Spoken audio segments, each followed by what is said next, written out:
Hello guys, my name is Nook, and my friend over here, Kang, he is the bear. Hello.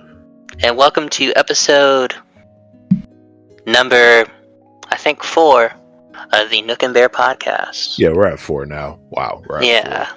We are. Yeah, we are back now. We had some setbacks and whatnot. Oh yeah. Can you imagine life happening outside of a podcast, interfering with things? Wow. Cannot believe it's strange concept. I know. I know. But we're here now. We try to get ourselves into a clear mind on both ends, you know. Oh yeah. And also, this is kind of this isn't like a big old business thing, so it's more of like a. It's less of a job and more of like a passion. Yeah, pretty much. Just having a good time. Oh yeah. But we do apologize for the delay if people were waiting, though. We do apologize about that. Oh yeah. Alright, so let's get the pleasantries out of the way, I guess. Kang, how are you doing? I'm doing pretty good. Despite some technical difficulties on my end, I'm doing pretty solid. Yeah, thank you. Nice. I thought I was also having technical difficulties. I was trying to talk a message to our man recording Ramen here, and I was like, why is this not picking up my mic? Why is this not picking up my mic? And I was like, oh, I'm still in voice chat. Because I was trying to do speech to text, and I was just like, oh, what? It's like, oh no, and I went to YouTube, and I was like, synth pop, and it was like, oh god, it's not following that. Damn it! And there I was flipping all 5 desks that I have in my house, you know. For every room in my house, gotta have a desk so I can flip it. All 5. Mm-hmm. Gosh, I wish I had a desk to flip. Oh, me too. I just like telling jokes. Alright. How are you feeling, Nook, lately? I'm okay for the most part. I mean, I was finally able to kind of spoil myself, you know, after being feeling like I'm on the grind and kind of scraping along. I was able to finally spoil myself, make myself feel just a little bit better. That's good. Oh, so somebody's getting messages. I hear it. Yeah. Unfortunately, those I cannot stop. It's been like this with my computer for so long. You might be able to go to where the sound thing is and adjust like the volume of those notifications, as the system. Hold on, yes. That's right, Pod. You were experiencing technical difficulties. Only on the Nook and Bear podcast. Will I have those edited out? Maybe I'll just forget about it. Oh. Who knows? That's half the fun. Oh yes. Yeah. Oh man. That being said, what are our topics this time? It's been a while. It has been. I was trying to remember that myself. I think we're just gonna have one of those, like, we'll figure it out as we go type of things. Those always end well for everybody. Yeah, I'm done with that. Yeah. Well, first and foremost, I mean, as we always do, let's get the song roulette out of the way. Alright. Alright. I don't remember who started last time, but I'll go. Why not? Oh yeah. I think last time I had you start, but I'll go this time. Mm-hmm. The 2 songs you gave me, first song was Black Quails by Thundercat. Yeah. And I do apologize, I don't remember the other 2 people who collaborated on it. It's all good. Yeah, I think one's Steve. Oh yeah. Maybe Steve will attack me on Twitter, be like, you didn't give me credit. I'm like, I'm sorry. Like, Steve, please don't! If that was everybody's feature, you get like the credit feature anyways. Exactly. Good it's like Quincy Jones, please don't hurt me. I'm sorry. I forgot you produced all these songs. Quincy Jones is like, there's no time for mercy with you. It's like, damn. But no, that's moving on. Yes. Which I had to also refresh that myself because it has been a while. So I power listened through it for like 2 hours before the pod. And I want to say both tracks you gave me, they were very layered, which I appreciate. It's very interesting. Right. Like the theme of this one seems to be,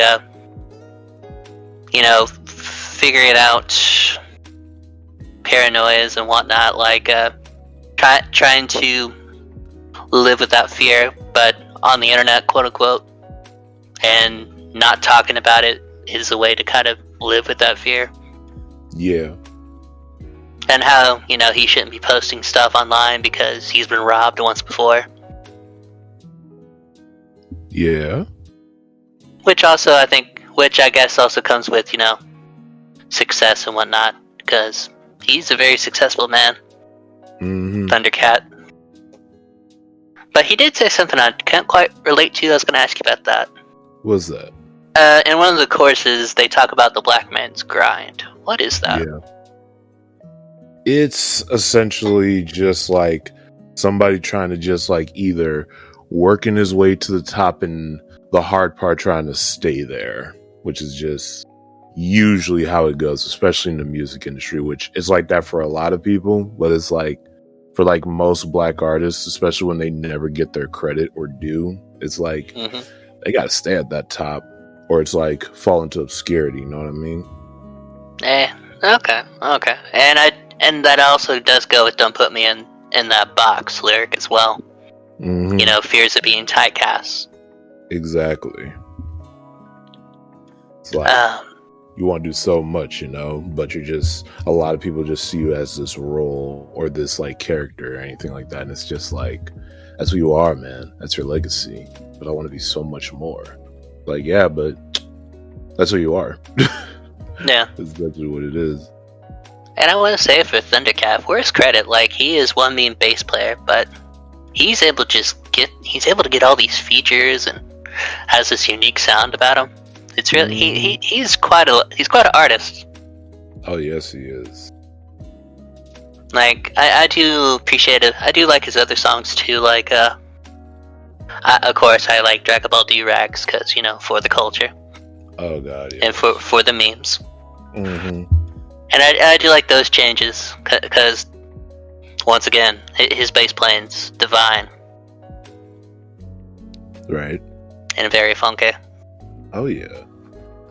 I should probably concentrate. I'm going to mention two more by him. Two more recent ones that are really good by him. He did a rendition of "Fly Like an Eagle" for the Minions movie, Rise of Gru. Really? Yeah, and it was done like the original one, back, but the one that's not Seal, but the other one. I think it was Steve Miller, but I could be wrong about that. Mm-hmm. But yeah, and it's done in that way, and he does it really. He does a really good cover, really true to the original. Damn, I had to add that. I might see what that one's about. Oh, you do. I highly recommend it, dude. Nice. And then, of course, his most recent collaboration with Gorillaz. Oh yeah. Yeah, Cracker Island. Yo, you heard that? Like, I did. It's good. I will say, I did have to go look at the lyrics because some of them seem kind of weird. Oh yeah. Like 2D's part where he would say they taught themselves the occult, and I thought they said they taught themselves to be a cult. And I was like, that grammatically sounds weird, so I had to go look it up. And then I didn't know what Thundercat was saying, but he was hitting that bass like nobody's business. So then I had to look it up, and he was like "forever cold," because I thought he said "forever cold." I was like, "That's cool. I don't know what that means, Thundercat." But then I was like, "Forever cold." He's like, "Oh, he's talking about the cold that 2D's talking about." Oh, okay.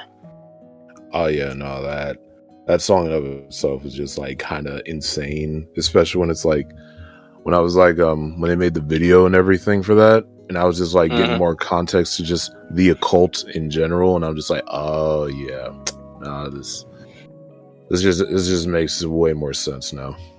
Yeah, Mm. but he murdered that. He murdered that bass. Oh yeah, The man can do it. you could do it all if you wanted to. He'd be one I think I'd like to see. You know, just kind of groove to it. Oh yeah, no, I agree. I remember he like did an opening for like an Anderson .Paak concert I was at with a friend at the time, and I was Shit. like, "Yo, Thundercat, excuse me, Goddamn. right?" How was it? Oh, he was great. I was like, you know, I was happy to see Anderson .Paak and everything. You know, he was great too. But I'm like, wait, Thundercat, come back. I've been shown a thing. Please come back. I need more. Like, bro, like, wait, hold on. Be like part of the show. You could be the second half. Yeah, back to the song. I did like it though. I felt it was kind of shorter. It feels like his, and that's kind of a lot of his songs. Sometimes they feel a lot shorter than they are, because you know you're just riding with the groove. Exactly. You don't want it to stop. Yeah. Like another one of my favorites by him is he did with Kenny Loggins and Michael McDonald, "Show You the Way." That's probably one of my faves. I love that song. It's so smooth because you know he has masters of smooth with him. Right? Oh yeah. And also the Sonic the Hedgehog sounds. You can't go wrong with those. Oh no, I agree. Oh yeah. But I do like together. Yeah, and I do like how it's kind of like a continuation from that music video, Them Changes, about the samurai getting his hands cut off and how he has to cope with that and move on. Oh yeah, that was really good. Yeah. All right, now I'm gonna move on to the second song. After that big spiel. This second one's called "You" by Q-Tip. Yes. And it's kind of one of those slower, kind of building upon type of songs. Like he kind of starts with talking about this person. I think he's kind of trying to come into a realization, but also trying to hold on to this person. Like it seems to be a relationship where she's trying to figure out that he's fucking up, but the thing is she's actually the one fucking up, and she's just trying to figure out a way to call him out. Mm-hmm. To make it seem like he's the problem. Oh yeah. And maybe and also could be used as a scapegoat. Like, oh no, he was the one cheating, not me. But contrary to belief. Oh yeah, no, that's essentially just what the song like kind of tries to convey, or at least try like, you know, showcase and everything. Because it's like, speaking as someone who has been in that type of situation, I was just like, yeah, no, this song makes way more sense now. You know? I will say it's not one of my favorite ones, but it's good. I would say I definitely am more a fan of him when he works when he's maybe working with somebody else, because I feel like he can bounce off them a little bit more.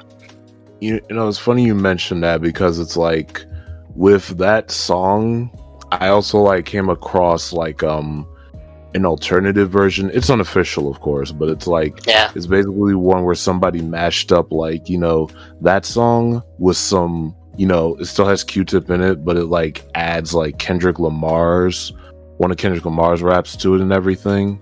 Mm-hmm. And I'm just like, hey yo, this just completes the song.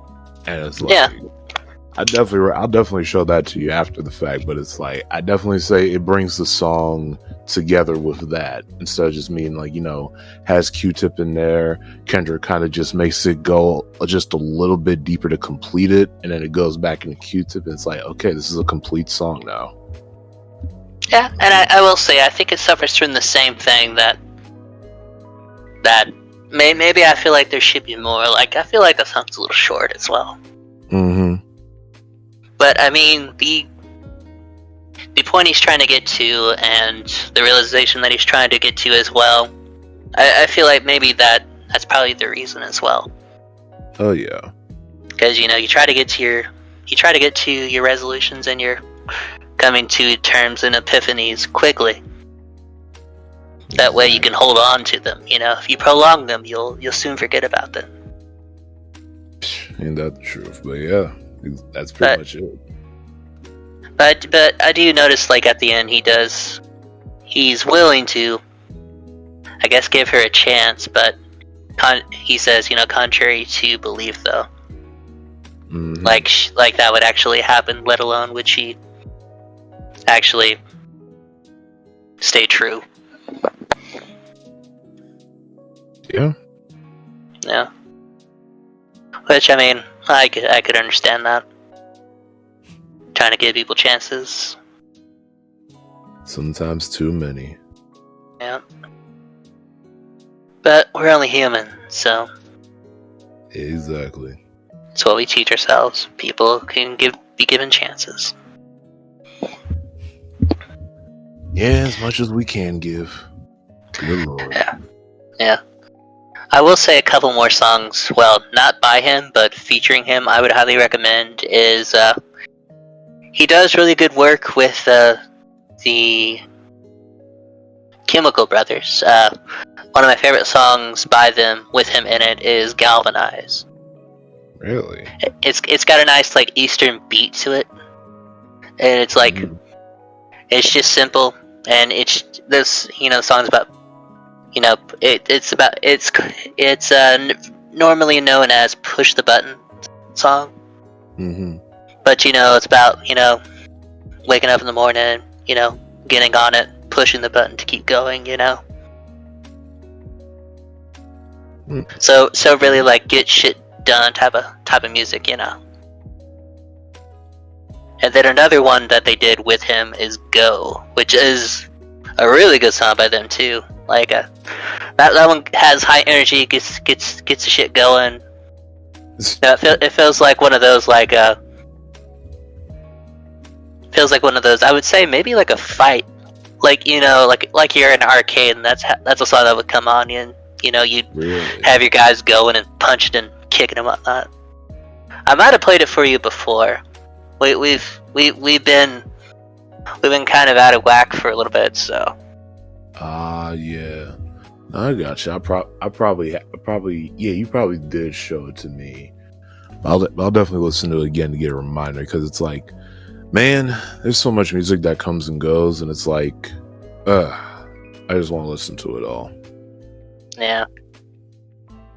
Sometimes when I hear new music, sometimes Spotify will be like, hey, listen to this. And I'm like, this is already on my list. And so is this. And so is this. And so is this. Hey, that's new. Right? Really It's like, ooh, I want more of that. And then you go there, it's like, oh, I don't want any more of that. It's like, dang, I'm full on this now. What else you got? Yeah. But that's enough of those. So, yeah, 2 good songs. Just not my particular favorite Q-tip, but it was still good. No, I got you. Yeah. Now it's your turn, sir. I'm kind of in the same boat with, like, the 2 songs you sent me, because, like, here's the thing. For example, I'll start with the first one. How you pronounce it? Dabby Frayer? Yeah, Daddy Frayer. Okay, Daddy Frayer. Okay, so, like, I really like Think About Things. And it's like, it's really hard because it feels like you can interpret it about anything, but for the most part, it really shows it's like, like, just that feeling of, like, love and loss. Just the whole, like, especially with the lyric that stuck out to me was, though I know I love you, I find it hard to see how you feel about me. And I'm just like, well, damn, that hits different. That hit close to home. I will say, for some context, that's about his daughter, like, Really? as a baby. So, if that helps. Oh yeah, no, it's even better, because it's like, because I've heard, like, a lot of songs about, like, fathers and daughters, or just, like, children in general, and it's like kind of just describing this about, like, you're a child and everything, where it's just like, they can't speak to you at that time because it's like they just don't have any type of awareness by then. It's like I love you so much, but it's like you don't even know who I am yet. Or what love is. Exactly, or even what love is. You can feel completely indifferent to me. It's kind of just like, you know how it's like, and it's kind of a weird comparison, so I apologize, but like, go for it. It's kind of like how it's like, you know, how you like love like a pet or like a dog and everything, and it's like they will show how much they love you, but it's like, is it the same like connection? It's like yeah, dogs will definitely show that type of emotion sometimes, but it's like any other animal, it's like, do you love me the same way I love you, or I care about you? Yeah, it's like you just feed me. Like I come to you for food. Right. Especially if you're a cat, it's like, yeah, I'm just here for the food, but you're cool, I guess. Yeah, there was a theory going around that dog people are actually cats, and cat people are actually dogs. Like, cause dogs will love you regardless. So you know, and your cats, you know, they'll be shit, but the owners, they'll love them regardless. So it's kind of like that. Exactly. It's like I love you, even though you shred the shit out of my stuff, and you hate me, but I still love you. It's like, and cat people will be like, I tolerate you, I like you, but there's only so much I want from you for right now. Please back off. I love Garfield, but nah. Yeah. This is basically how I felt from this song, but it was really, really something, and it just adds, you know, for some reason for me, it just really like hits a certain way where it's like when the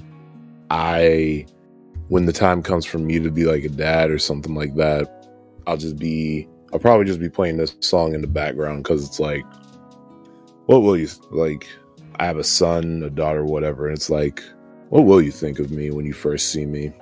Who's this tall black man? Oh well, he's comforting, I guess. This overall is just a really nice ambient song. Like, I don't know, it's just one of those songs where I feel like I gotta like play it while looking at the night sky, you know, when I can. It's just very comforting. What'd you think of the instrumentation, or like the sound of it? The sounds? It's really hard to describe that. Like, because to me, the sounds just feel like, I don't know how to describe it personally, but it's like just very atmospheric, I guess. It's calming, but it's very nostalgic for me. Like I literally listen to this song and I'll just be taken back to when I was like a kid in Florida. Yeah, I'm a former Floridian, by the way. And I know, right? Man, but it was just it just takes me back to like those very simple nostalgic times where I would just chill with my dad whenever he's watching TV, or just like my mom kind of just reminding me, telling me stories about, like, you know, my uncle that had passed, because I didn't really get to know him that much as like a kid, let alone at all, before I was born and everything. And just brings back solid, soft memories, I guess. It's very soft. It's a soft song, I guess, if I could just put it into words. Oh yeah. It is also one of those that does remind me of like, even though it's really soft, but man, that beat, it really reminds me of like, well, once again, like a beat 'em up or like a fighting game. It's got that beat, yeah. I could definitely see that too. Like, especially during the breakdown where they get the synthesizers going, they get like all four of them like playing and whatnot. I was like, God damn. It's another thing. It gets like super dramatic and okay. Yeah. Right, I don't know where this came from, but I like it though. It's like you can imagine like Goku like charging up the spirit bomb finally, and then like whenever the beat finally drops and he throws it and it hits Frieza and it starts doing that somber part. Yup. Yeah.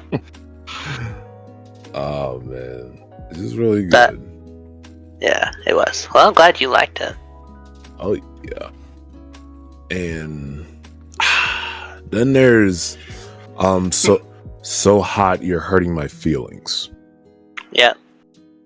By Caroline Polachek. yeah. You actually got the last name right. I have trouble with her last name Okay, because I want to call her I wasn't sure how Polachek. to pronounce that first. Yeah. I think you got it right. That's better than I always do. All right, cool. So like this song, I didn't really know how to feel about it. I still don't know how to feel about it. It's, how do I put this? It's very much one of those songs that's just like, I guess you gotta be in a certain mood for it.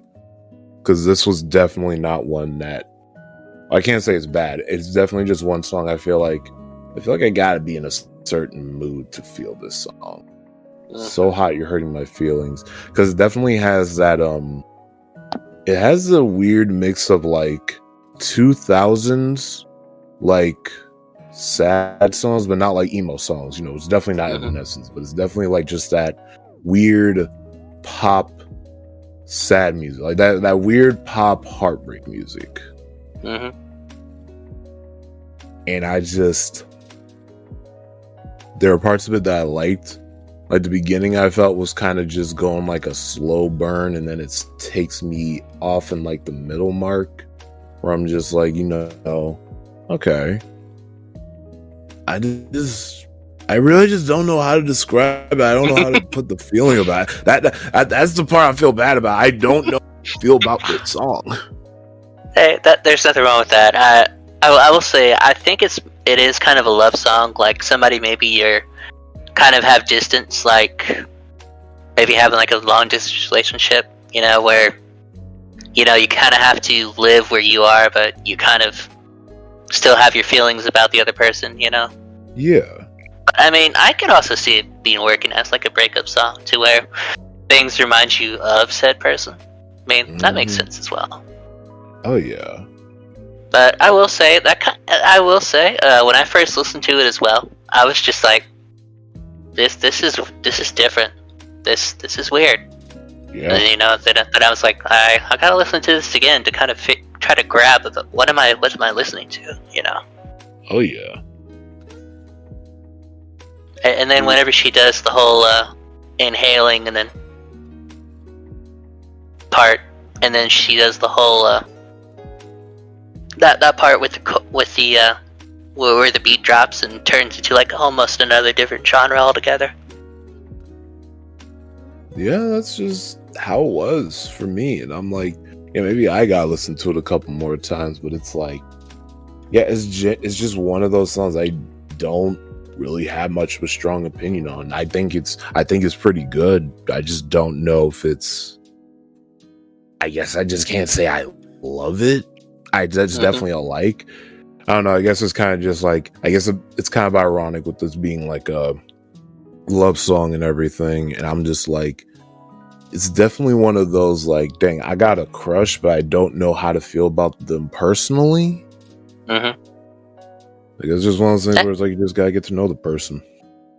Yeah. I mean, songs are all about interpretation, so, that is fair. Oh, yeah. I mean, heck, what I said about Q-Tip, that Q-Tip song may not even be true either. It's just, what I'm interpreting. Yeah, pretty much. But I'm glad you at least listened to it and got an opinion about it. Oh yeah, definitely. Same to you. Yeah, I'm glad you didn't hate it. Nah, there's really songs I could say I hate. It's kind of just like, if it's there, it's there. If it's not for me, it's not for me. That's it. I feel you. That'd be kind of something interesting. Give me. Well, I should announce we're probably not going to do Rush. We're not going to do Roulette. So we'll probably take a break from that for next podcast. Because, guys, I don't know if you know this, but we are going to have a guest next podcast. Oh snap! Yeah, Nook and Bear's first guest. And I assure you, y'all, it's gonna be something special. Oh yeah. I don't know if I should really spoil it, or maybe I'll put that towards the end. But for now, it's somebody you may or may not know, but it's one of our dear friends that we like to talk to and collaborate with. It's always fun to pick the brain of somebody, some people you know. Exactly. Get them involved in the weird world that we got going on over here. Yeah, but back to what I was saying though. Tell me, what is the song you don't vibe with or don't like? What is that for you? Huh. I guess it's like, it's kind of just one of those things where it's like a song that what I just like don't vibe or don't really like. Yeah, like give me one. There's like a list. There's like a couple. Oh, I know. I know that feeling too. I'm like, this song. It's just one of those things where it's just like, okay, so I guess if I had to like pick just a random song out of nowhere, yeah, or most recent even.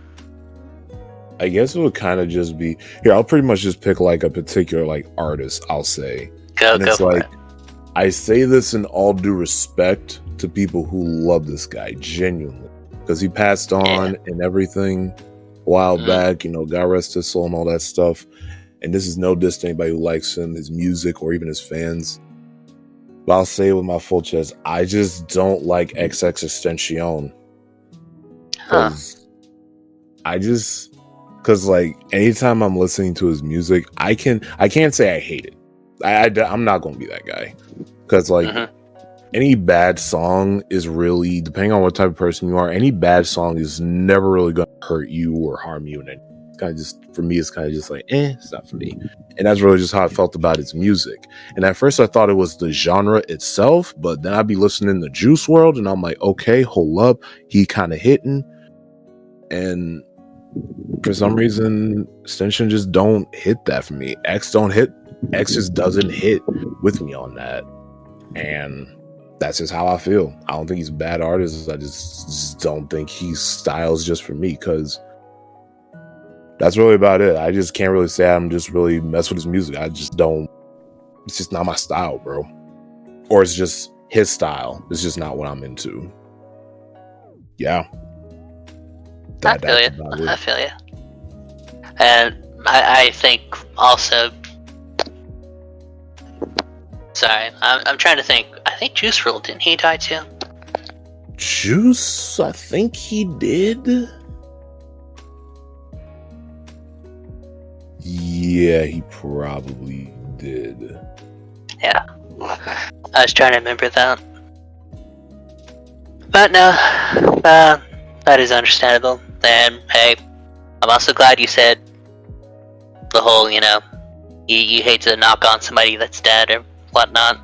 People caring about his music, which is always a good sentiment to have. Like, hey, I'm not gonna shit on him. I'm just not a fan of his music. But if you like him, that's fine.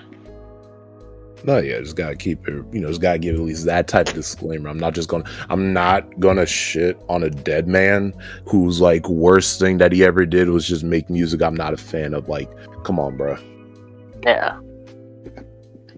If he does something worse, then that's something completely different. But exactly. Yeah. Making entertainment shouldn't be like a big negative on somebody. Exactly. It's just, there's just some types that people like obviously if there's fans, I can't just be the Mr. Objective and say like, oh, you're trash, they are garbage, bro. Nah, it's not like that. Nah.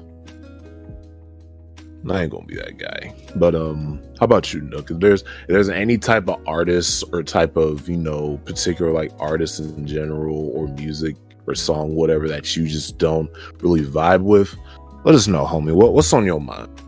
Well, I mean,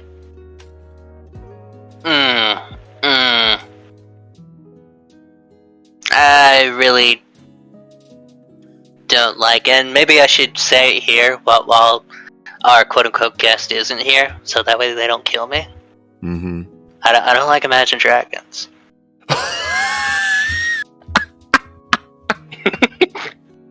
Like, I am not a fan of their sound whatsoever. It's like they can't hurt me if they're not on the cast, yes. Oh Lord. But now, I never vibed with them at all. Like, not even their sound, not even their singer. Mm-hmm. I can't really even pick any of them that I really particularly like. And it's rough because they're so successful. And being that they are, it's really hard to be that guy, being like, hey, yeah, you know, I don't want to go with the crowd, but you know, I don't want to anger the crowd either, you know. No, I get it. But yeah, I remember when they first came out, I was just like, okay, all right. And then everybody really got into him. I was like, I don't see it, but all right, it's cool. And then they just kept going, and then they just kept going, and I'm like, it's like a train wreck. I can't stop it. You just can't look away either. I'm like, goddamn. And you know, I feel you on that because here's the thing. I like a couple of their songs. Granted, like a few of them and everything, because I did sit down with our guests when we were just like chilling one day, vibing with like music and all that stuff. And I was like, hey, you know what? Maybe I'm too hard on this group. Give me a playlist and let me know what makes Imagine Dragons so special for you and why, you know, maybe you can make me a fan. Who knows? And I sat down. There was definitely more misses than there were hits. But I can honestly say, yeah, I like a couple of songs. That's about it. Yeah. I think it does also go with the whole overplayed thing as well. Like, I hear they are, not only do they get played a lot, but they're also featured a lot in commercials. So that also adds to that as well. It's like, you know. Oh yeah. No, yeah. It's one of those overexposure type things. I get it. Yeah. Yeah, it's kind of like I can miss you. I can't miss you if you're not gone. Mm-hmm. And you are taking your time on my couch. I kind of need you to get out of here. I mean, you can keep bringing over free food all the time. And I appreciate it, but man, I need you to leave. Like, yo, like, listen, I appreciate you, I do, but get the hell out of my house real quick. But people find inspiration and you know, like the way it sounds, and I'm not gonna knock them for that either. Oh yeah, no, me neither. It's valid. It's completely good. Like, you know, that they like it, and they all like Imagine Dragons and all that stuff, and it's cool. Like I said, a couple of good tracks. Not all of it's for me. That's completely fine. I will tell you that there was a joke with their name. You know how it's an anagram, and it's supposed to be like originally like something migraine. I forget what it was. Oh. But one funny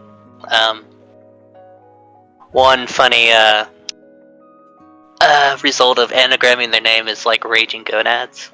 Mm-hmm. Raging gonads. I'm just like, because I forgot what it was for so long. I had to finally look it up. Like, oh yeah, it's raging gonads. But I could be wrong. Maybe I'm just making that part up. It's distinctly possible. But yeah, I just don't vibe with them, and I'm glad people do, though. I'm glad people do. Exactly. It's all good at the end of the day. Oh yeah. That's what makes the world interesting, is we have all these tastes and different options. Mm-hmm. Hot takes or not, it's all good to like get like a second opinion or understanding of why people like. Yeah. And there's nothing wrong with inspirational music either. Oh yeah, Oh yeah. it's not bad at all. But yeah, that's pretty much us. That's just like some of the music that we can and can't vibe with. We'll probably have more, next time and everything. But like, we'll see where that goes. Oh yeah. So, I guess we'll move on. Have you seen anything recently? Like, movies or TV? There's a lot I could say that I've watched. Like, okay, so it's like, what's something that I've watched recently? Well, I'll just start with the obvious one. I watched Rise of the TMNT. Oh, how was that? It was epic, and I won't lie. Yeah, sometimes you'll need like context for like certain scenes and everything, but not everything. It's essentially just like, hey, if you watch like just a few episodes of the show, like a total of like 3, that's it. That's all you really need, and you could just go into this movie just with that context, fine. Other than that, it's like you can just watch the movie blind, even, because it's like, I guess all I can say is like, if you're a Turtles fan of any kind, you can enjoy this movie. Which is good. Oh yeah. Oh yeah. Like, I've not ever... I've been meaning to get into the show, but I keep not getting into it. Not purposely, just more like, I watch other things and I forget about it.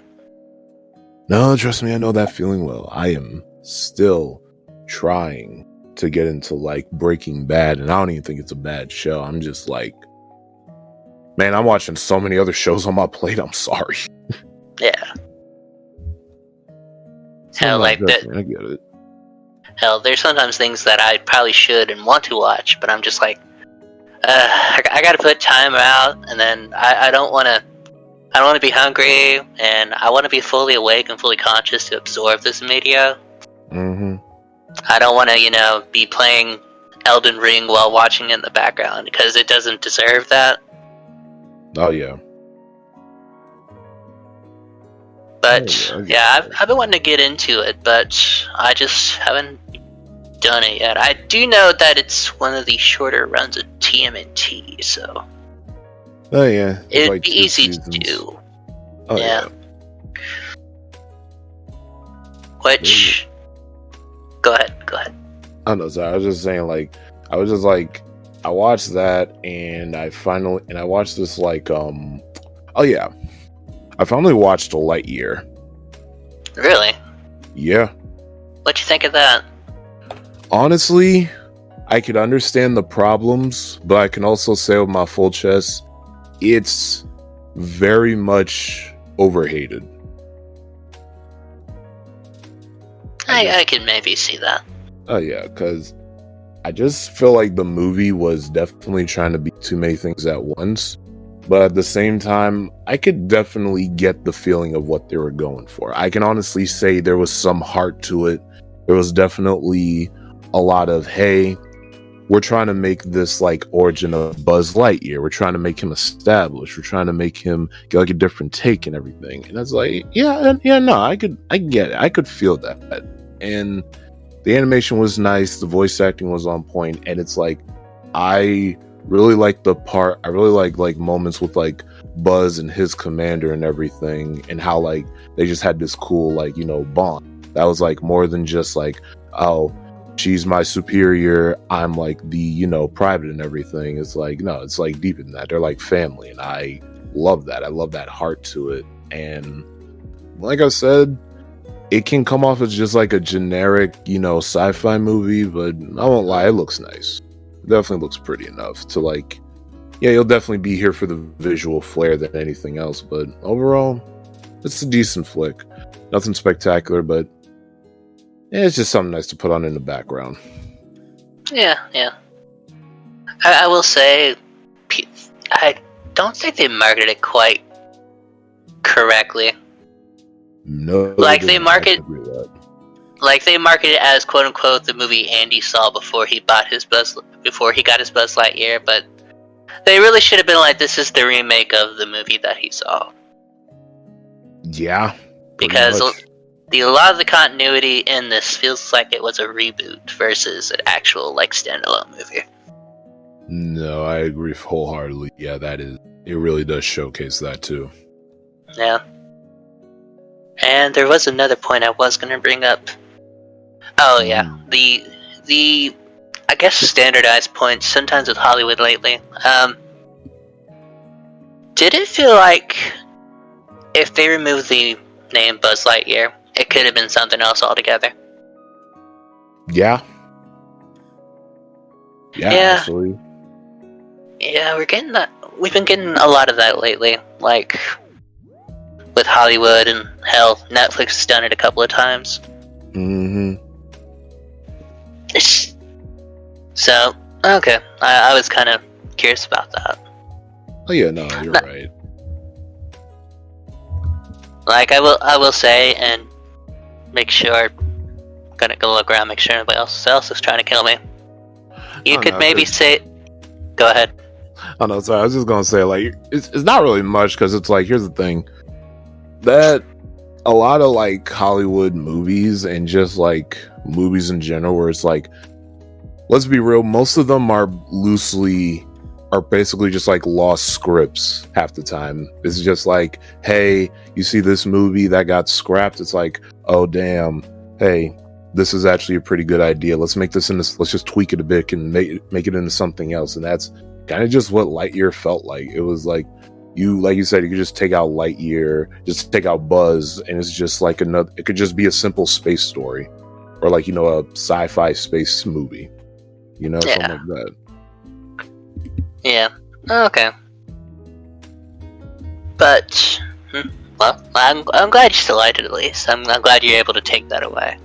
Oh yeah, it was decent enough. Nothing really to write home about. Just nothing to really say like, hey, it went crazy. And also, I just wanted to drive this point home real quick. Y'all, listen. Lightyear is not woke. The lesbian couple just kissed for like 2 seconds, and literally nothing else is brought up again. The movie's kind of just doing its own thing. I'm sorry to disappoint you. And, yeah. That's about it. And I want to say, I kind of wonder if that was just really more for marketing, if anything. It was just weird because, like, from what I've seen, marketing barely even acknowledged that. It was mostly just, people kind of just going off of, like, that one leaked scene and kind of just going off about it. Like, the movie just advertised as, like, this is Buzz's biggest adventure and all that stuff. There was rarely any mention of there was really no mention of like lesbians or representation that they were mentioning. It was kind of just like, hey, here's this character, she's black, she's a commander, she just so happens to be lesbian. That's about it. Yeah, I mean, Disney's has done it before, but supposedly this one, the animators fought back. It's like, hey, you're gonna put this in the movie, quote unquote. I say that because they've had it in other movies before, and what they did just whenever they brought it over to overseas, like, oh hey, we just edited that part. Yeah. It's like, oh hey, Beauty and the Beast, that one guy who was gay for Gaston, we're gonna have him show up, with a man at the end. Oh hey, representation, here's your trophy. But it's like, overseas, yeah, we're not showing that part. Mm-hmm. And that's just what it is sometimes. Yeah. So that's why I just kind of think, I wonder if it was just a marketing ploy, because they could have just done the same thing. You know what I mean? Oh yeah. But then they quote unquote got those movies banned, which is like a complete diversion from that. Just like, what? This is really hard to describe with this stuff, because like most of us really can't confirm or deny what happened unless somebody in that writing room or something just came out and said, yeah, this is what happened. But like, even then, you gotta take it with a grain of salt. So that is true. Yeah, this is about it. But other than that, good movie, solid movie. Would probably put it on again just to like, just because why not? But it's all right. It's a good sleeper film. Yeah. That's good. Yeah. Things I've been watching lately. I've been watching. I haven't finished yet. I've been watching the original JoJo OVAs. Like, Oh, wow. I'm talking like the '90s ones where they're just going over Stardust Crusade. Ah, the good old days. Yeah, how's that been? It's actually not been bad. It is kind of weird hearing a different dubbing, but sometimes it works, sometimes it doesn't. Yeah. Like, one thing I will say, Jotaro does sound younger in this, so it's almost kind of believable that he might be younger. Wow. And instead of being voiced by, Matt Mercer, who sounds like a 20 to 25-year-old, maybe he sounds like a 20 to 18-year-old.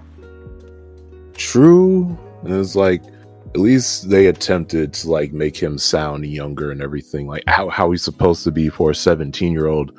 Meanwhile, the Japanese dub and the current English dub, they're just like, yo, I'm 17 years old. What's up? Yeah. Like, okay, bro. Yeah, there was kind of an art to 90s dubs back in the day. Ah, yeah. Like, it was the Wild West, so we really didn't know what really didn't know what they were doing at the time. They're just kind of making do. But sometimes there's some really good hits. Sometimes there's really good misses. Oh yeah, no, and that's kind of fine sometimes, because like, I guess it's partially why I'm just like very much drawn to like a lot of older anime sometimes, because it's just like, I don't know, watching like the older dubs is like you said, it could be like hits or misses. Like, I was rewatching that old Fist of the North Star movie when they had their dubs, and I'm like, Ooh. some of the voices are on point, the others are really just off, and sometimes they mispronounce the characters' names, and I'm like, this is so weird, but I love it. Yeah, I will say that older dub of the movie. People kind of think maybe the actor for Kinshiro doesn't sound quite right, but he's actually not bad. Honestly, he's calm, he's somber, Oh yeah, he's serious. Oh yeah, and like, he's also like one of the few dubbed voice actors that could do the ta just casually, and I'm like, oh shit, okay. Oh yeah. It's like, it works, it's fluid, and I'm just like, okay, you got my vote. So yeah, no, I think he's I think he's decent for what it's worth and everything, so it's all good. Like, I do want to hunt down a copy of that. Like, I'm a anime connoisseur / collector, so I wouldn't mind having that in my case. Oh, nice. But unfortunately, I know for some odd reason, whenever they were, kind of trying to re-release it, something happened to the masters. So we're not getting like the official like good shit. We're getting like weird editing, weird colorization, and then like weird zoom-ins. Because they were trying to censor a lot of the gore. Yeah. Yeah, nah. I think. But oddly enough, in some countries, like, they have like, they somehow got the masters, and you'll find like bits and pieces. Like, wait, why am I seeing this one so clearly? Oh, this is in like Argentina or something for some odd reason. Yeah, it's like, I don't know. I know it's like different. Like, I know a lot of it requires like different like laws and everything for what can be shown to people, even if it's like a TV MA thing, or like, it's a rated R movie or whatever. And it's just, I know anime just has like different restrictions depending on the country. Like, hell, like, we always saw how in like JoJo they would censor a lot of stuff, not in the original OVA, but like the stuff where it's like, even JoJo can't be seen smoking a cigarette, and I'm like, why has he just got that black shadow over his face? What happened? Yeah. So who knows? But back to the JoJo. Yeah, it's still good. Like, if you haven't watched the original one, I recommend it. Like, I'm like 6 episodes in right now, and they do kind of cut some things, but then again, this was a 90s OVA. This was to kind of show you what you're kind of to expected while reading the manga, and maybe get you interested in watching the manga and reading the manga, you know?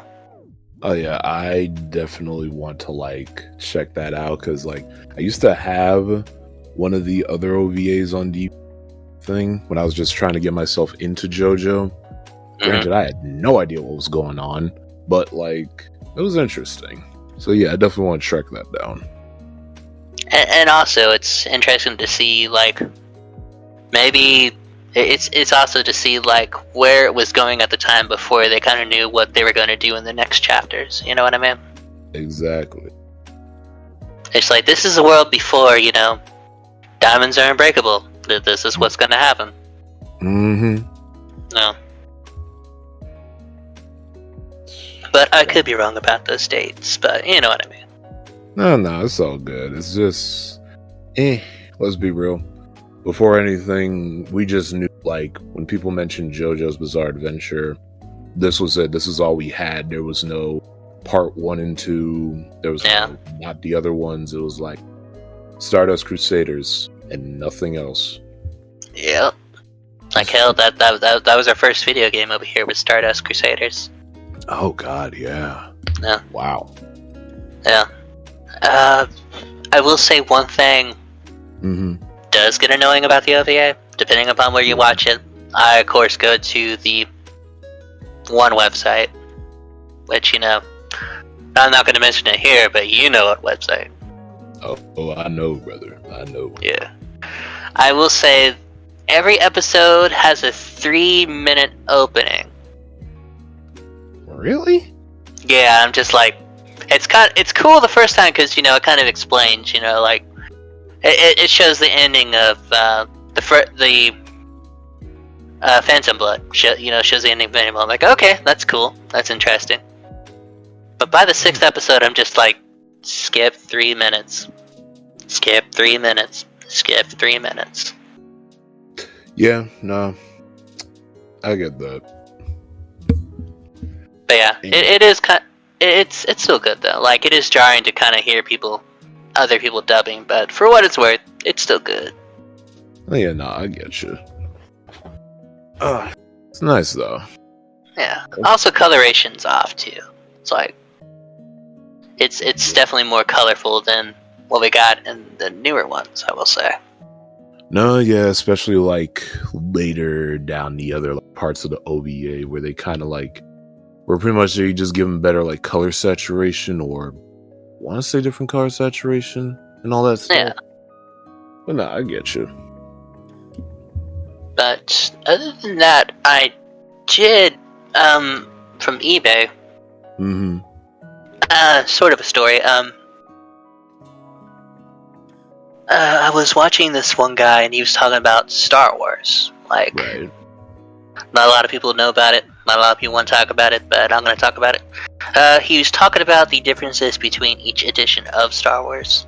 And all the differences. And he mentioned that in 2006, they re-released Star Wars, the original trilogy, with the special edition that not only came with the George Lucas messing with it special edition, and the OG original one. Oh. And I found those on eBay for like $60, so that was like $10 a movie, which, well, you know what I mean. I think I got it for $12 a movie. No, it was 10 because each disc, is a movie. So yeah. Okay. But beyond that, I've watched all those, like the originals, unedited, like mostly what I saw as a kid. Yeah. And there are some things I do miss about the special editions, but there's some things I like about the older edition I like more. Oh yeah, go on. Yeah, trying to think of a good example. I do apologize. You're good. In the first edition, in New Hope, I like the fact that there's not a lot of CGI monsters that look like that they're newer than the current movie that they're in. Mm-hmm. Like suddenly you'll see like in the new editions they have like monsters like walking in front of the camera, and it's really distracting because they're CG and they're like 2000 CG versus a 70s movie. So it's just like, this is really noticeable. It's like, oh, that's what you added. Damn. Yeah. And one thing I did like that they added in, that they added in was before the fight with the with the Empire, Luke actually meets with his old buddy who joined the rebellion. Mm-hmm. And they have like a little screen time, so it's actually kind of meaningful when he dies. So it's just like, oh, I missed that. And also the ring around the explosion whenever the Death Star explodes. I like that too. That was in the original or the new edition? That's in the new edition. I was bringing up two things I liked about the new edition. The old edition, they had just a regular explosion. You never saw him talk with Biggs or Wedge. I forget which one it was. Before the battle. But it's still a pretty solid movie. I will say the funny thing about all these is I actually had to zoom it in because it was made for it's high definition. It's letterbox high definition TV for TVs, but it was for like CRTs. So you actually had to like zoom it in and like adjust the screen, but it still looks good. But there's that graininess to it. You're just like, you just got to turn off your brain for that. But still worth watching. No, I get that, and I just wanted to add because, like, I'll admit, I also had like the VHS collection that I got from a pawn shop so many years ago, and honestly, I really do like the originals, and it's like from the new editions and everything. Yeah, I agree. The CGI, especially in the beginning, can get kind of graining and annoying, especially in the way and all that stuff with the monsters and everything. But I get it, you want to add some spectacle to it, but I feel like when it does hit is when they add certain things in the background. Like, I like when they like actually show the city that they're in and everything. Like, they don't always cut to it, but it's like you could actually see, oh hey, you didn't just walk into a different room. No, you're actually on a different planet. So honestly, that's when I do feel like the CGI does come in handy, when it's really just used in the background and all that stuff for the original. Yeah. But Empire, I will say, I'm not going to go through all of them because I don't exactly remember all of it.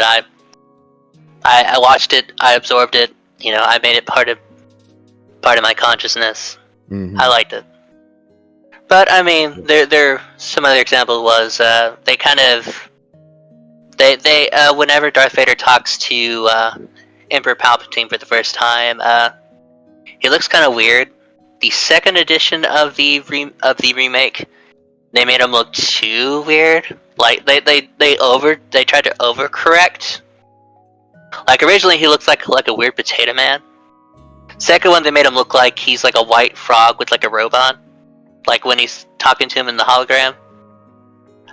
Third edition that they did, they made it where his face was like obscured by shadows. And I'm like, okay, that's a lot better, because it actually adds mystery to it, Right. Yeah. And I do miss because apparently in the original, when Luke gets knocked out by the snow monster, he just uses the lightsaber, cuts himself out, and walks out the cave. And for the longest time, I thought him cutting the arm off the snow monster was part of the OG edition. I was like, oh, that's something that they added. Wow. Damn, I missed that. It's like, I missed that. Damn. The Mandela effect is real. Yeah.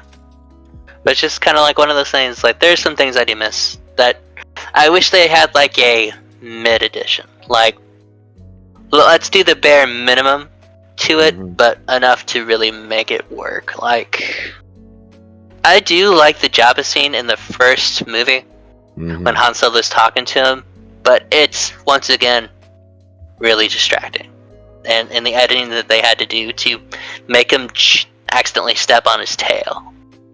Yeah. They could have just had it where whenever he walks around Jabba has, his tail curled in, Mhm. instead of doing the whole weird editing Harrison Ford to make it look like he's stepping on his tail. Good lord. Nah, I know what you mean. Just have like a slight compromise with these where it's like, hey, look at what you did wrong. Look at what you did right. Fix it up a little bit. Yeah. There you go.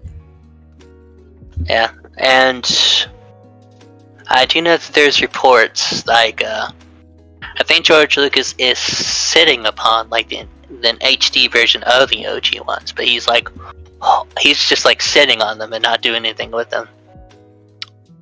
Come on, George. Really, man? It's like, come on, man.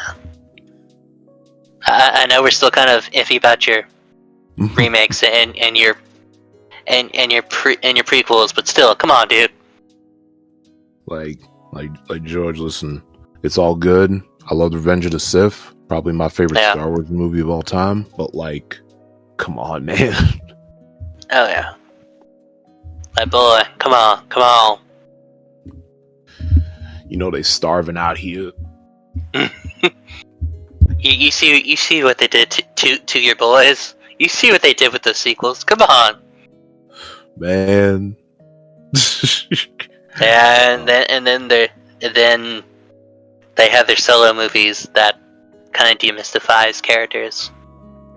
Yeah. Which I think that'd be kind of an interesting topic. Let's go over that. Have you had a medium, or like had something that almost completely character assassinated or demystified a character with you, and you just ignore it? I would say, yeah. All right, what is yours? There's a couple. It's mostly in comics, because it's like, I know in comics it's like people kind of just interpret characters as however, whatever, and you know, everybody's gonna have their own hand at the writing pen. But I guess for me, it would be, what was it? Okay, this is gonna be a weird one. Actually, no, I'm not going to talk about comics. I'm going to talk about a weird one that happened. Go for it. It's something that I ignore now, but I look back on hilariously. Okay, so I love the Boondocks. Yeah. A lot. And one character that I could honestly say I love to death is Huey, because Huey is this self-righteous, as he puts it, black supremacist and everything and all that stuff. Well, black nationalist and everything. And he's just made it clear about his views, his ideals, and even if they don't always work out, you kind of leave knowing that he has a point, or that he's making a point.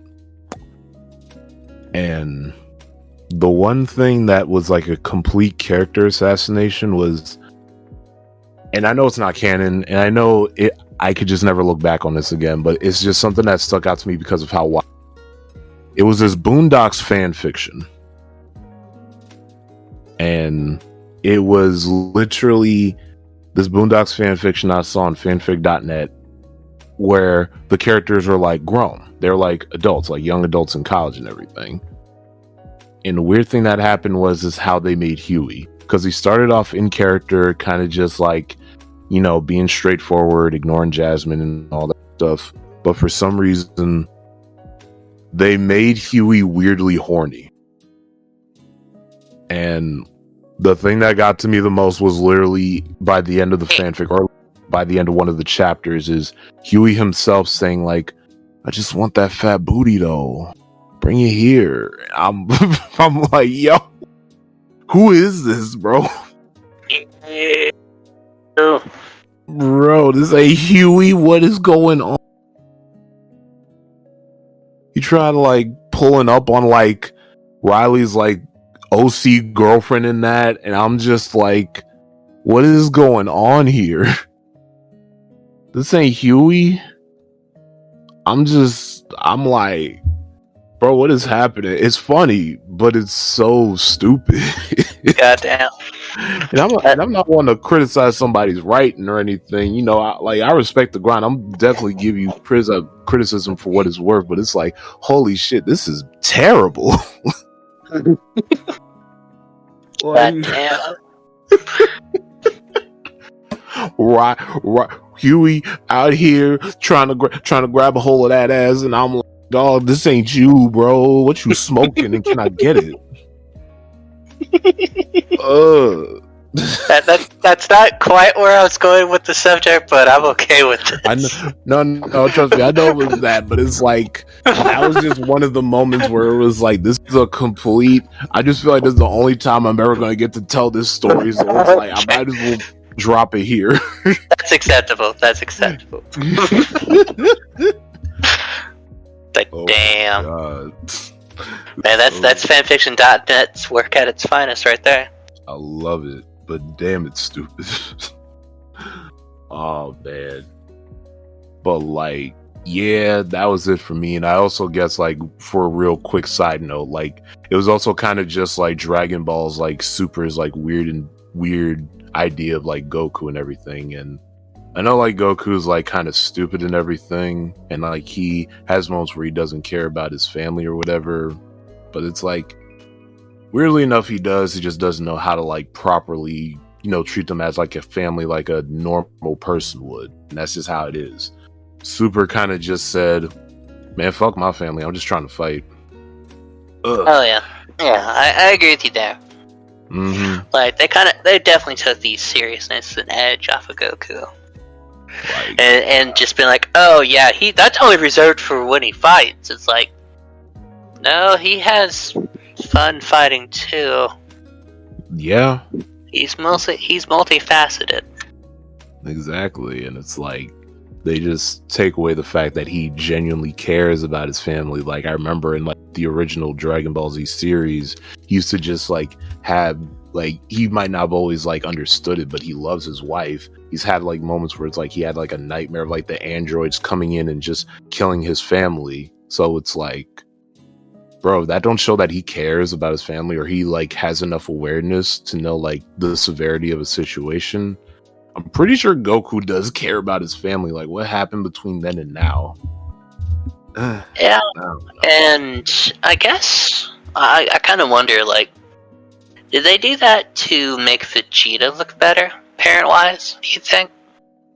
Low key, yeah. I feel like they did, because I know everybody is usually Team Vegeta, but like another thing I'm starting to notice is like, y'all just forgot the things Vegeta did beforehand. Like, bro was out here with Black Air Force activity, committing actual genocide, even after Trunks came out. So, what's up? What happened? Yeah, and now they've made him like the better father, and then made him a caring for his wife and whatnot. Oh yeah, which it's a nice growth for him, but it's like, did you really have to do all that with like trying to assassinate Goku's character as well? I'm like, man, that hurt. No, I feel ya. I feel ya. Good lord. But those are my characters. What about you, Nook? We're gonna step back into Star Wars real quick. Oh snap! Okay, now to be fair, I didn't see the movies out of spite, but Solo, the Star Wars movie, yeah, that is one of those like demystifying characters that they did to my boy. They were like, hey, you know Solo, Han Solo, yeah. Did you know that that's not his real last name, actually? Because he was like, oh, hey, I have nobody. I'm here by myself. I'm just Solo. He's like, oh, okay, you're just Han. We're going to put Solo as your last name. And, oh, hey, you know how I'm a badass pilot? And I can, do things a Millennium Falcon that's crazy? No, actually, we put an AI from the robot that was in our group into the Millennium Falcon. Wow. Yeah. And then it goes further on to like he could even jump into Star Wars: The New Hope, like re-edits where Han Solo doesn't shoot first, Greedo shoots first, and then they edit it to where they both shoot at the same time. But the reason why Han's shooting first is so badass. It shows you how much of a gray yet scoundrel-esque character he is. He's willing to kill somebody, to get out of something. Right. And it's like, can us as an audience really trust somebody who's willing to kill a bounty hunter? And then it just plays to his redemption more. It's like, oh hey, he came back to help Luke. This is, I don't. And this is sad because it's like I watched that movie trying to like, knowing that I'm like a casual Star Wars fan, but I'm like, I feel you. I consider myself casual too. Oh yeah, and I'm just so you're kind of in the same ballpark I am. But go on, sorry. Yeah, I know you good, but like, so I was like going into this thinking, okay, it's probably going to be a solid movie, and I left, and I'm like, man.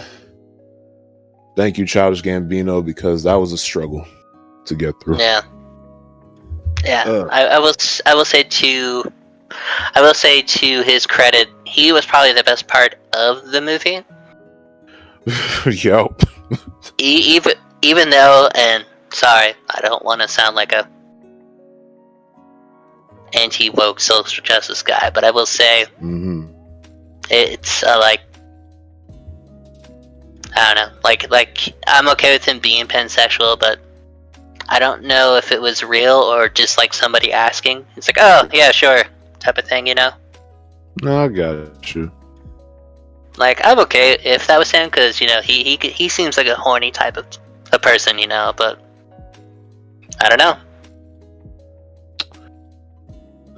I guess like no, you're fine for like asking that question, because it's like, I don't know. I kind of just assumed like, if you're in space, you're gonna just like get curious about everything that you can, essentially have sex with. But no, I get what you mean. Yeah. And hey, I mean, yeah, and I can concede to that as well. It's like, that's fine. I mean, but I think that could have been one of those things that could have not been said, and we could have interpreted. Oh, most definitely. Yeah, that's kind of one of those things that people don't quite understand the whole sexuality thing of characters sometimes. Like, hey, a little subtlety, it goes a long way, Oh yeah. Subtlety or not, it's just one of those show and don't tell type of things. Yeah. I do appreciate show, but sometimes I appreciate tell. It depends upon the context. Oh yeah. Like Goku being able to beat, being like the champion in heaven for so long. I don't really. It's like, okay, I don't need to see that, because I can see him doing that. Trying to think of a good example of not show, I guess. Sorry, I'm kind of drawing a blank. Like the opposite of like when it's acceptable. No, I know what you mean. It's one of those things you just like sometimes just need to like see confirmed, whether it's through dialogue or something like that. So I understand what you mean, though. Yeah. Especially when it's happening in the show or movie. Yeah. But I don't mind it. It's just kind of weird. But other than that, if I can think of another character assassination. Okay.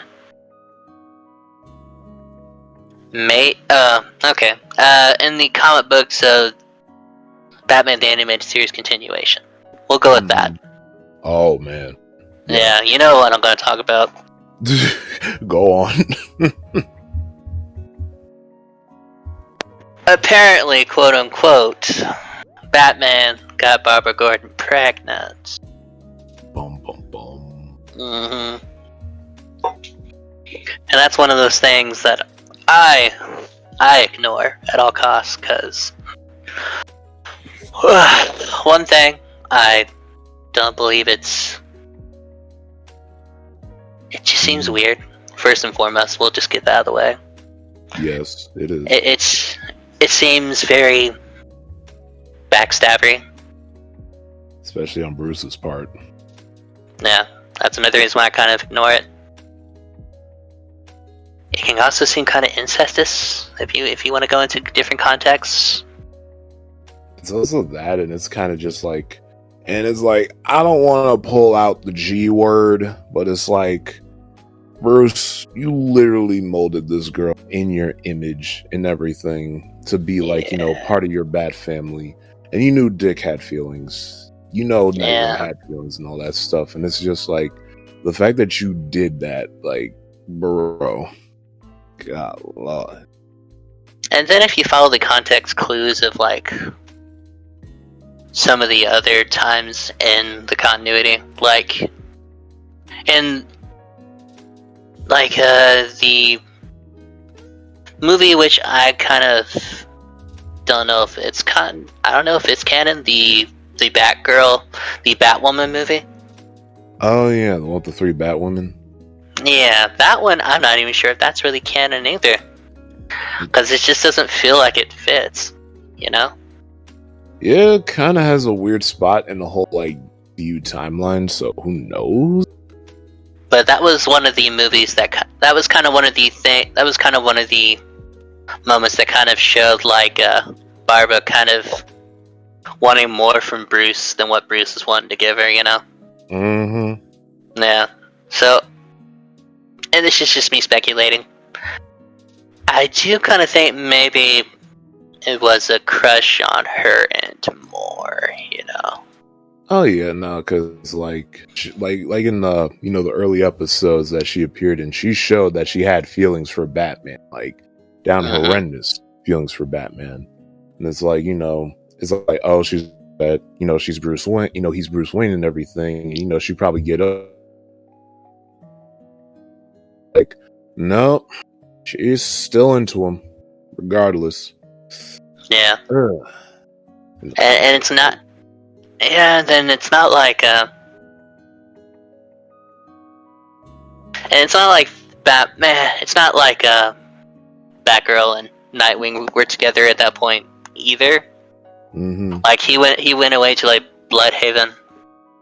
Yup. And maybe their relationship was kind of rocky or non-existent at that time, but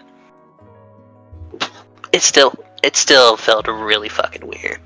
Mm-hmm. Exactly. And part of me is just like, I can understand maybe it was on her, but how would it have gotten there, you know? It's like, I feel like we're missing some context clues, you know? It's like did he just finally say, fuck it, we're fine, we can have sex, or I don't know. It seems like we're missing key parts to this whole conflict. And that's why it just feels kind of forced, you know? Yeah, that is pretty much another example of like a weird forced relationship that you just could not tell if it was gonna go anywhere. But, like, you know, except for, like you said, the context clues, and yeah, it's just unnecessary. Yeah, I mean, and there are those scenes, like, in Batman Beyond where Batman's looking at different, like, past loves that he had in his life, and Barbara does show up. Mm-hmm. But I don't know. Like, hell, she describes it as puppy love, you know? Obviously, it was more than that, but yeah. But it's just like, I don't know. And I will say, like, during the time of Batman, the animated series, like, you did see, like, a change in Batman to where he was, like, caring, and then like later on, he kind of started turning into like the stone cold stoic type, you know. Oh yeah. Because there is quite a difference between Batman the Animated Series Batman and the more intense version of Batman from Justice League. Oh yeah, no, and it definitely shows.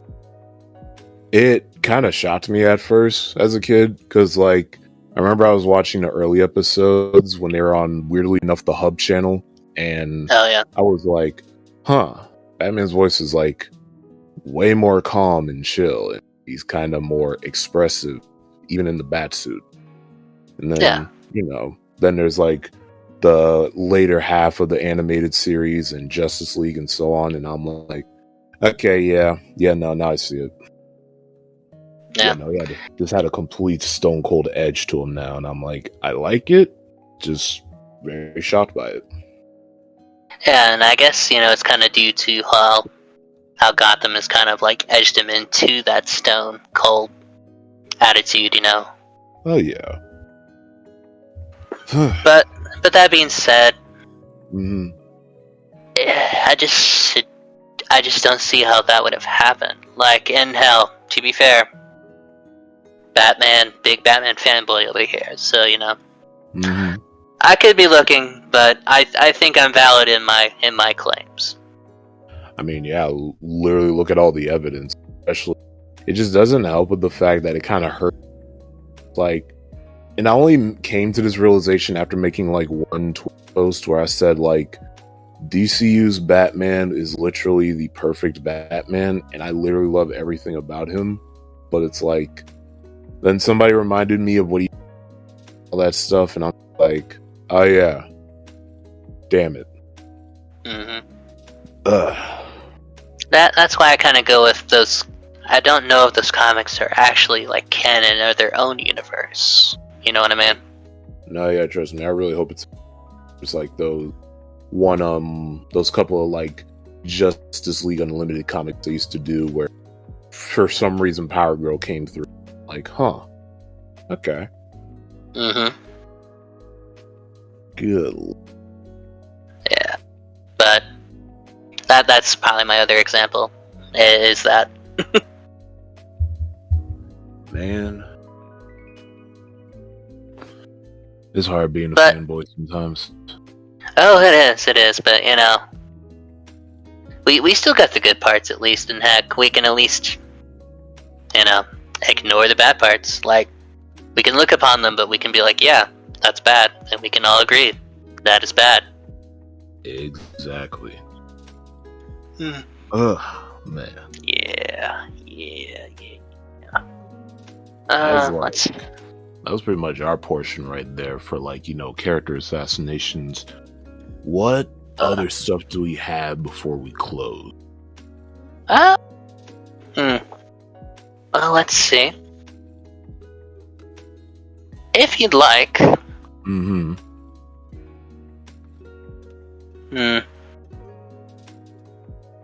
I would like to lead. I kind of like to lead you into something. All right. But but I do apologize. I'm trying to figure out how to word it properly. Mm-hmm. Have you ever done I don't know what it's actually called properly anymore.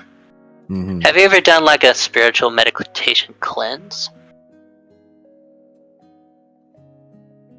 Just like meditation in general, like a spiritual meditation cleanse. Not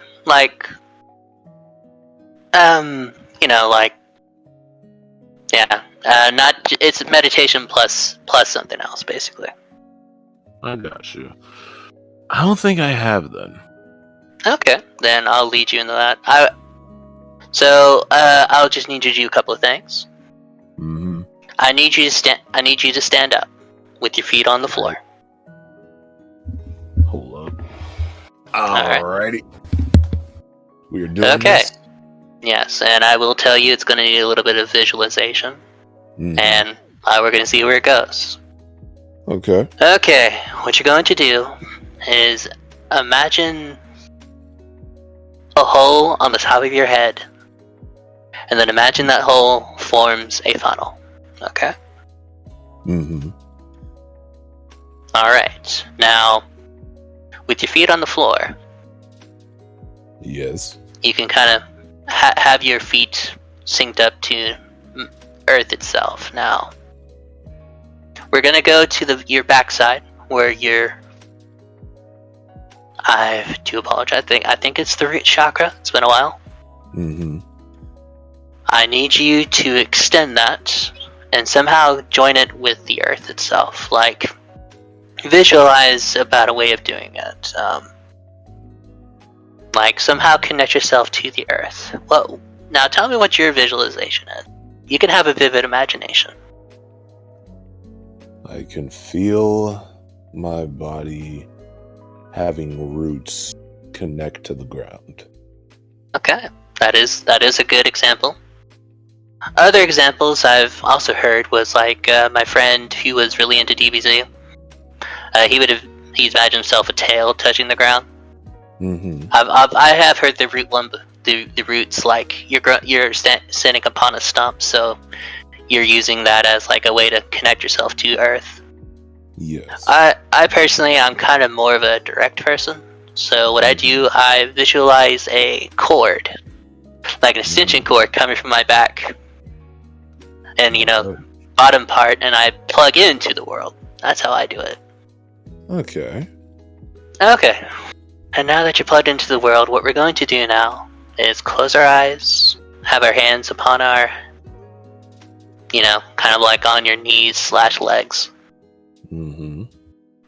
Now, what you're going to do now is you're going to use the Earth's energy to kind of fill up your body. Mm. Okay, and then we're going to go inside.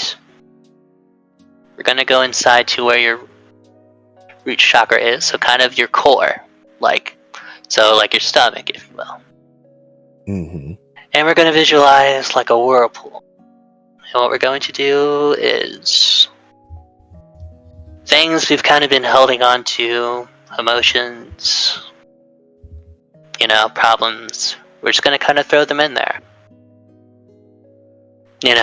For example, I've been having some financial issues, and those type of emotions have been getting me down a lot lately, to the point where I felt lower than low. And we're just going to throw them into the water.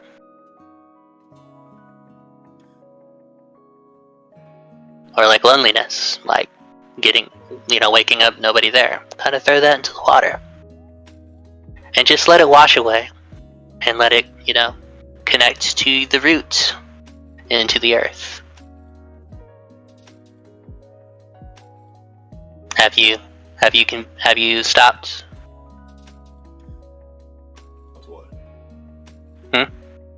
Stop what? Have you gathered all the things you want to get rid of? I do. Okay. Alright, now what we're going to do is, with the funnel on top of our heads, we are going to gather a little bit of the sun, like a small orb of golden energy. The sun is connected to a lot of things, life. Some people see it as a bearer of life, light, cleansing. We're going to grab that and place it in our funnel and slowly visualize the sun energy coming down from our heads, the throat, the shoulder, the heart, the core, to the legs.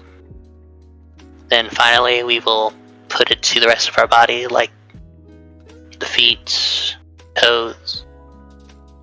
And now that we've, purified said thing, what we're going to do is we're going to finish off by putting it to the core. And we're going to use that energy to kind of purify, cleanse ourselves of said transgressions. And then after that, we will take the funnel that we've created, we will close it and put it back on top of our head. and we will now unplug / unroot ourselves from the earth.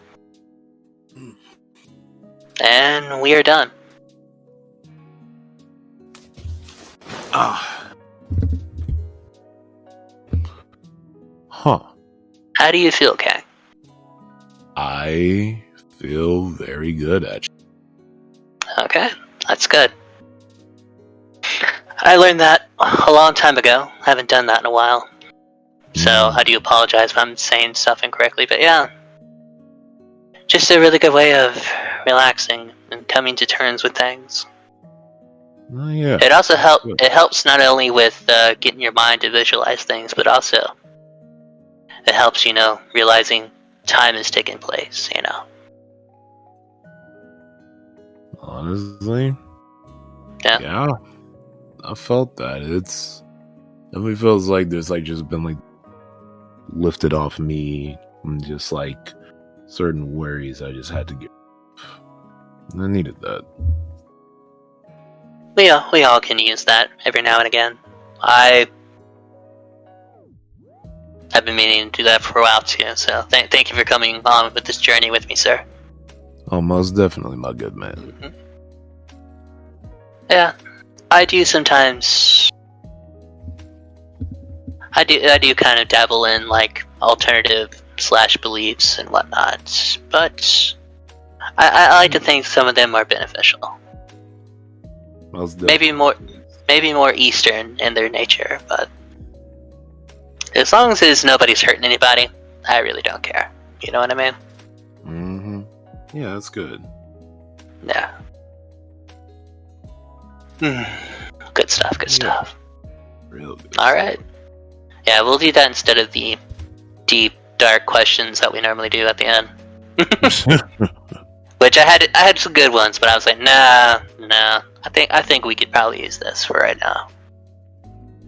Right, and it's something. Just wanted you to try it as well. See what you thought. Oh, yeah, I appreciate that, Nook. Thank you. Hey, no problem, man. I try to do what I can. I can't always lift burdens or cleanse energy or heal people, but I can at least try to help. You do the best that you can, and we appreciate that. Yeah, and I appreciate you guys being patient and coming along with me. Because the journey is always fun with more people. Exactly. Alright, I think that might be it. Any more announcements you're wanting to do? Anything you want to plug? Well, as I had to take a small hiatus due to personal stuff and taking a hiatus.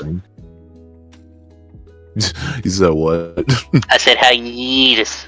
Hiatus, yup. But yeah, with that and everything, I should be dropping some more content soon. Please, y'all, look out for that. Look out for another character analysis video as well. Good Vibes Podcast. Yeah, that podcast too. And please look out for an upcoming podcast from two different podcasts outside of this one. Hotep Rangers and of course Vibes Crew with my special guest Ramen. Who, thank you, Ramen, for recording with us and everything. Mm-hmm. Anything you want to plug, bro? I've been laying back on a chair. I've been laying back on a chair just listening. Nice. We thought you were going to nap, sir. I took a brief nap, probably 30 minutes in, and then I'm like the podcast seeped into my dreams, and I'm like, okay. I'm kind of curious. What did you see? Saw a bear and a tanuki talking. Nice. Did you see Did you see our Star Wars talk or Batman talk? I heard about it. I heard you are right. Lando is the best part of that movie. Mm-hmm. I could plug stuff. Yeah.